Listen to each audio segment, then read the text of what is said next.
So guys, जब आपके 2 से 3 सब्जेक्ट चल रहे होते हैं ना, तो उन 2 से 3 सब्जेक्ट के नोट्स बनाने के साथ साथ रिवीजन करनी भी बहुत जरूरी होती है। अब जब रिवीजन करने पर आते हैं तो सवाल ये होता है कि रिवीजन कैसे करें। तो डेली बेसिस पे आपको रीडिंग रिवीजन करनी है, मतलब नोट्स रीड करने हैं। कैसे रीड करने हैं? पेज को पढ़ो, कॉन्सेप्ट को समझो और आगे बढ़ो। पढ़ो, समझो, आगे बढ़ो। Read, understand and move forward. इसे बोलते हैं रीडिंग रिवीजन करना। तो डेली बेसिस पे आपको रीडिंग रिवीजन करनी होती है और कोशिश ये करनी है कि जब भी हम रिवाइज करें तो फर्स्ट लेक्चर से रिवाइज करें। अगर फर्स्ट लेक्चर से करंट लेक्चर तक एक दिन में आप आधे घंटे में रिवाइज नहीं कर पा रहे तो आधे घंटे में जितना हो पा रहे उतना कर लो और बाकी का नेक्स्ट डे कर लो।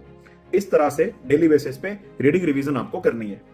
अब इसके साथ साथ क्या करना है, वीक में एक दिन मिनिमम या 2 दिन आपको 2-2 घंटे रिटर्न रिवीजन के लिए भी निकालने हैं। रिटर्न रिवीजन जिसमें कि derivations, definitions, formulas, important assumptions, diagrams, graphs, तो ये सब कुछ लिखकर या बनाकर देख सकते हो, क्योंकि लिखने से चीजें जल्दी याद होती है, इफेक्टिवली याद होती है। तो वीक में एक दिन 2 से 3 घंटे या 2 दिन 2-2 घंटे देकर आप रिटर्न रिवीजन भी उस सब्जेक्ट की कर सकते हो।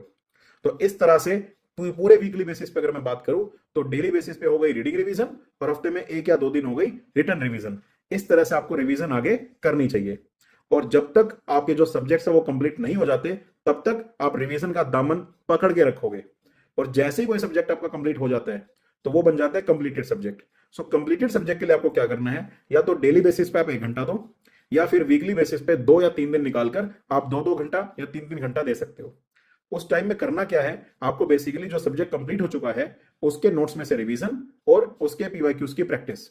जैसे मान लो हीट ट्रांसफर अगर कंप्लीट हो गया तो कंडक्शन की रिवीजन, फिर कंडक्शन की पीवाईक्यू प्रैक्टिस, फिर कन्वेक्शन की रिवीजन, कन्वेक्शन की PYQ practice. So Monday conduction किया, ट्यूसडे कंडक्शन की पीवाईक्यू किए, वेडनेसडे कन्वेक्शन किया, थर्सडे कन्वेक्शन की पीवाईक्यू किए। इस तरह से करते करते 7 से 10 दिन में आप एक PYQ subject, completed subject revise करके पीवाईक्यूज करके फिनिश कर दो।